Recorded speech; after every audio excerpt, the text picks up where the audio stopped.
Assalamualaikum warahmatullahi wabarakatuh. Selamat siang anak-anak. Alhamdulillah kita bisa berjumpa walaupun dalam keadaan tidak tatap muka. Oke, anak-anakku peserta MPLS, izinkan saya untuk menyampaikan materi tentang belajar efektif. Sebelum saya menyampaikan materi tersebut, saya ucapkan selamat bergabung bersama kami di keluarga besar SMA Patriot Peterongan. Semoga kalian di sini mendapatkan ilmu yang manfaat dan barokah. Amin. Oke. Anak-anakku yang saya cintai, di sini ibu saya menyampaikan tentang belajar efektif. Sebelumnya mungkin kalian sudah kenal sama saya karena kemarin sudah ada perkenalan Bapak Ibu guru. Saya kenalkan lagi, nama saya Ibu Dwi Fatmawati. Kalian bisa memanggil Bu Fatma. Saya mengampu materi sehari-hari mata pelajaran sosiologi. Oke. Saya sapa dulu ya. Bagaimana kabar kalian? Semoga baik-baik saja. Alhamdulillah. Oke. Anak-anakku yang saya cintai, kalian sebagai seorang pelajar, pastinya kewajiban kalian adalah belajar.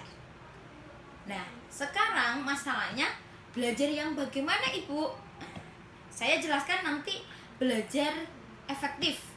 Bagaimana belajar bisa sampai ke diri kita. Materi yang kita pelajari bisa sampai ke diri kita. Bisa bisa paham lah dari materi yang kalian pelajari. Oke.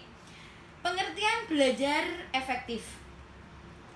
Belajar efektif itu proses pembelajaran yang mampu memberikan sebuah pemahaman, yang mampu memberikan sebuah kecerdasan, yang mampu memberikan kualitas yang lebih baik, serta dapat memberikan sebuah perubahan perilaku, yang dimana dulunya tidak tahu menjadi tahu, yang dulunya tidak paham menjadi paham, dan dapat diaplikasikan dalam kehidupan sehari-hari, sehingga hasil dari pembelajaran tersebut dapat menghasilkan sumber daya manusia yang unggul. Itu pengertian dari belajar efektif. Selanjutnya, mengapa kita penting belajar efektif? Kenapa dan mengapa belajar efektif itu penting? Alasannya adalah supaya kita bisa berhasil dan sempurna dalam memahami sebuah materi. Supaya kita berhasil dan sempurna memahami materi yang disampaikan oleh Bapak Ibu guru. Oke. Terus apa itu belajar efektif? Tadi sudah saya sampaikan. Sekarang saya jelaskan secara rinci. Apa itu belajar efektif? Belajar efektif adalah belajar yang menyenangkan, tidak membosankan. Jikalau kita belajar yang menyenangkan, otomatis apa yang disampaikan itu bisa diterima dengan baik. Nah, yang kedua, belajar efektif adalah terjadwal dengan baik. Nah, sekarang kalian itu di masa-masa pandemi ini harus mempunyai 2 jadwal, di mana jadwal dari sekolah atau jadwal yang biasanya di-share di sekolahan, jadwal sekolah, ada jadwal mandiri. Kamu harus mempunyai 2 jadwal di situ. Jadwal sekolahan yang disampaikan sekolah, jadwal mandiri di mana digunakan untuk mereview atau mengulang materi yang sudah disampaikan di jadwal pelajaran yang di sekolahan. Oke. Yang ketiga, tidak memakan banyak waktu. Kalian tahu belajar itu tidak, sebenarnya kalau lama panjang waktunya itu kurang baik. Lebih baik sedikit waktunya tapi bisa materi itu masuk ke otak kita. Oke. Yang terakhir, Apa itu belajar efektif? Adalah belajar dengan hasil yang maksimal, yang sesuai dengan apa yang kita inginkan, sesuai dengan apa yang kita harapkan, sesuai dengan kemampuan atau apa yang disampaikan itu meresap ke diri kita. Nah, itu namanya belajar efektif. Mengapa siswa perlu memiliki sikap belajar yang efektif dan efisien? Digunakan untuk agar berhasil, agar sempurna nilainya. Oke, udah ya Nak ya. Terus selanjutnya adalah mengapa harus tadi saya sampaikan apa itu belajar efektif, belajar yang menyenangkan dan terjadwal. Nah, mengapa itu harus kita lakukan? Mengapa harus terjadwal dan menyenangkan? Yang pertama, karena otak manusia, otak kita mempunyai masa belajar yang efektif, yang terbatas dipengaruhi dengan kondisi fisik kita. Apabila kondisi fisik kita capek, otomatis otak kita yang kita gunakan tidak dapat bekerja secara maksimal.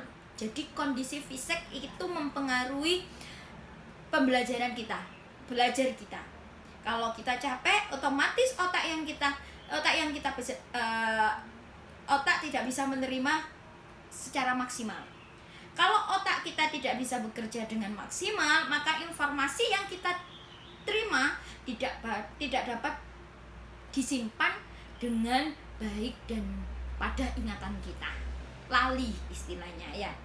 Akibatnya ketika informasi yang pernah kita terima tidak dapat dipergunakan lagi saat membutuhkannya, udah lupa. Kalau kondisi capek, kita tetap belajar, apa yang disampaikan tidak sampai ke otak, ketika nanti kita butuhkan sudah lupa. Itu kenapa harus bisa terjadwal, ya intinya seperti itu. Terjadwal dengan baik, ada jadwal dari sekolah, ada jadwal dari mandiri, dari kitanya sendiri. Terus apa yang harus diperhatikan agar belajar efektif? Ada 3 yang hari ini saya sampaikan yang harus diperhatikan kalian semua agar belajar lebih efektif. Yang pertama, perhatikan diri kalian. Yang kedua, teknik apa yang harus digunakan. Yang ketiga, cari sumber lain. Yang pertama, perhatikan diri kalian. Temukan, maksudnya seperti apa? Perhatikan diri kalian. Kalian harus bisa menemukan gaya belajar kalian. Lah, gaya belajar anak-anak itu bermacam, ada 3 macam. Ada gaya belajar visual itu penglihatan. Ada gaya belajar auditorial, pendengaran. Ada kinestetik itu gerak. Nah, mana yang kamu anggap sesuai dengan diri kamu? Nek sukane menonton, tidak membaca, coba kalian melihat sebuah YouTube, itu akan lebih mudah untuk menerima materi tersebut. Memang berbeda-beda, itu kembali ke karakter anak masing-masing. Setiap anak itu pasti berbeda. Dimana yang penting belajar itu menyenangkan, tidak membebankan. Nek wis nyenengno belajare, otomatis akan mudah menerima pelajaran tersebut. Oke. Yang kedua adalah teknik apa yang kita gunakan. Nah, ada 2 teknik, ada mencatat bebas dan peta pikiran. Mencatat bebas, ketika guru menyampaikan sesuatu materi, mohon untuk dicatat, dirinci. Ya, yang penting-penting kamu catat. Otomatis nanti kalau kamu akan mengulang lagi, kamu akan paham. Tidak membuka buku yang tebal, tapi melihat catatan-catatan kecil dengan bahasa kamu sendiri yang kamu pahami. Tuh. Peta pikiran maksudnya mempunyai simbol-simbol tertentu. Oke. Yang ketiga, cari sumber lain. Nah, bagaimana yang harus diperhatikan ketika belajar efektif? Yang terakhir itu mencari sumber lain. Kalian ketahui sumber-sumber pembelajaran sekarang banyak. Buku paket, buku penunjang lainnya, koran, majalah, YouTube, video, Google, dan lain sebagainya yang bisa menunjang materi tersebut. Ya, sekarang sangat banyak Nak atau materi apa kamu cari di Google ada, cari di majalah. Semakin kamu banyak sumber-sumber yang kalian dapat, semakin pula pengetahuan yang kamu dapat. Nah, itu adalah yang diperhatikan ketika diperhatikan pada belajar efektif. Oke. Sekarang cara belajar efektif. Caranya ada belajar kelompok. Kenapa belajar kelompok? Kalau belajar kelompok kita bisa sharing ke teman yang lainnya, ya toh. Kalau kamu sendiri nggak paham, ya sudah, diam aja, cari di Google gak bisa. Tapi kalau ada punya teman, bisa sharing kalian sama teman-teman kalian. Enak, ada yang nggak bisa ini disampaikan. Ketika teman yang menyampaikan apa yang kamu tidak paham, itu biasanya lebih mudah dipahami karena gaya bahasanya teman-teman kamu itu lebih mudah kamu pahami ketimbang nanti bersama guru-guru. Kadang pas guru menyampaikan kurang paham, ketika temanmu yang menyampaikan itu lebih paham. Itu manfaatnya belajar kelompok. Yang kedua, rajin membuat catatan. Intisari yang tadi sudah saya sampaikan, kita harus mempunyai catatan-catatan tersendiri. Yang ketiga, membuat perencanaan yang baik. Lah, itu tadi mempunyai jadwal, di mana ada jadwal kamu belajar pas waktu sekolah walaupun daring, terus belajar setelah sekolah atau mandiri, ya. Terus disiplin dalam belajar. Kalau kamu punya jadwal, yaitu ketika belajar, waktunya belajar ya belajar, jangan waktunya belajar ditunda. Itu namanya bukan disiplin, ya. Kalau kamu sudah disiplin, sudah punya jadwal, punya disiplin sesuai dengan itu, insya Allah nanti kamu benar-benar belajar efektif, benar-benar nanti apa yang disampaikan, materi yang disampaikan insya Allah akan diterima dengan baik. Terus yang kelima, menjadi aktif bertanya dan ditanya. Kalau kamu menjadi seorang pelajar, nek gak bisa, kalau kamu gak bisa, kamu jangan malu-malu untuk bertanya kepada Bapak Ibu guru.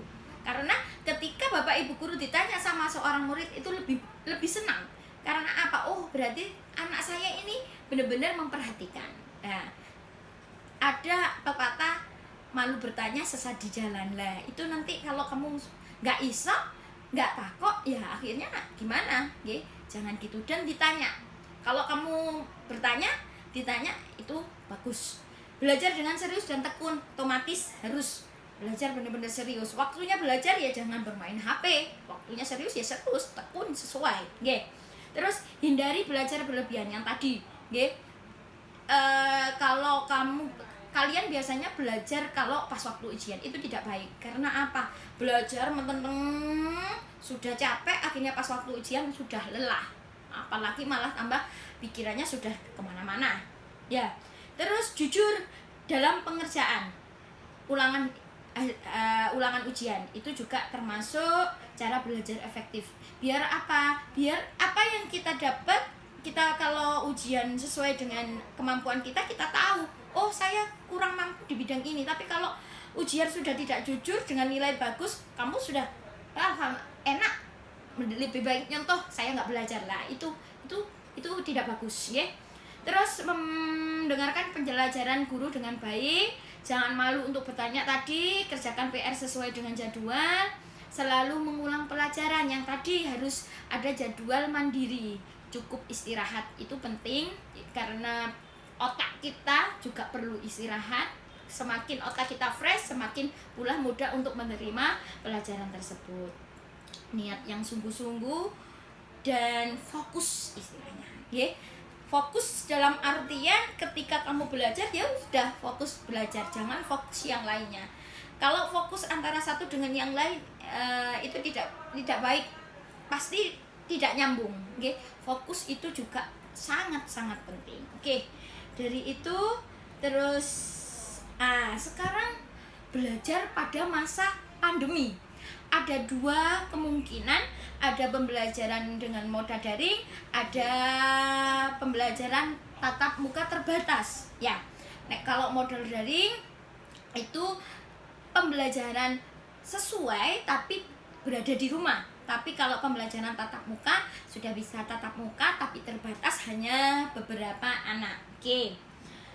Ya, sekarang saya kasih tips bagaimana belajar di rumah. Kalau nantinya kita masih pemberlakuan PPKM, tidak sekolah tidak boleh tatap muka, kita pasti belajar di rumah. Bagaimana tipsnya? Nih, yang pertama, kembali yang tadi, atur jadwal belajar. Dimana kamu harus tahu jadwal belajar sekolah dan jadwal belajar mandiri. Kalau di sekolahan yang disampaikan Bapak Ibu guru, kalau mandiri mengulang yang disampaikan Bapak Ibu guru. Akhirnya otak ini nyaut. Nanti pas ujian insya Allah tinggal membuka buku, sudahlah lebih lancar seperti itu. Tidak kebut semalam, ya. Yang kedua, ciptakan ruang belajar yang kondusif. Ruangannya juga harus baik, ya. Ruangannya yang benar-benar kamu nyaman. Karena kalau belajar sudah nyaman, itu akan bisa lebih mudah untuk menerima pelajaran, untuk menerima materi. Jangan tolong diperhatikan. Kalau belajar yang kondusif di tempat kamar, di kamar itu ada guling, ada bantal. Itu lebih nyamannya nanti tidur. Lebih baik kalau belajar cari tempat yang lain, jangan di kamar. Oke, yang ketiga, tetap terhubung dengan teman. Yang tadi kita cara belajar efektif itu yang pertama kelompok. Nah, ini juga harus, karena kita bersama teman itu bisa sharing. Yang keempat, memanfaatkan fasilitas belajar online. Nah, sekarang pemerintah sudah banyak program-program belajar online. Itu kamu manfaatkan dengan baik, ya. Itu karena banyak materi-materi yang bagus di situ. Yang kelima, menjaga kebersihan peralatan dan area belajar. Yang tadi hampir sama dengan yang nomor 2, beruang belajar yang kondusif. Kalau sudah nyaman, sudah bersih, kita belajar juga enak. Di sekolah, di kelas pun nanti kalau tatap muka, kelasnya bersih, kita juga nyaman untuk belajar. Terus yang keenam, yang terakhir, jangan nyambi, fokus, ya. Jangan nyambi, walaupun di rumah jangan nyambi. Oke lah, air putih, mungkin pengen air putih atau ngelak atau istilah haus, ya enggak apa-apa, tapi jangan yang lainnya. Nanti kalau lainnya makan bakso, akhirnya tidak fokus lagi untuk belajar, tapi fokus sama makan bakso. Itu tidak bagus. Oke. Sekarang saya sampaikan untuk catatan penting dalam pembelajaran masa pandemi. Anak-anakku tetap semangat, semoga sehat selalu. Ini penting bagi kalian, tetap selalu disiplin menjalankan protokol kesehatan dan beri waktu yang cukup untuk tidur, istirahat, makan, olahraga, menjalankan kegiatan ibadah dan kegiatan hiburan. Ya enggak apa, waktunya belajar ya belajar, waktunya makan ya makan, waktunya istirahat ya istirahat, waktunya olahraga, waktunya ibadah dengan ibadah, waktunya hiburan ya enggak apa-apa, waktunya hiburan. Karena tidak belajar terus enggak. Tadi harus punya jadwal. Belajar tidak usah panjang-panjang, tapi cukup berapa menit yang bisa menyerap di otak kita. Terus yang catatan penting, prioritaskan tugas-tugas buat deadline kalian. Ini yang biasanya dilakukan anak-anak tidak punya deadline. Tugas-tugas itu nanti pas waktu semester tugasnya menumpuk, itu salah.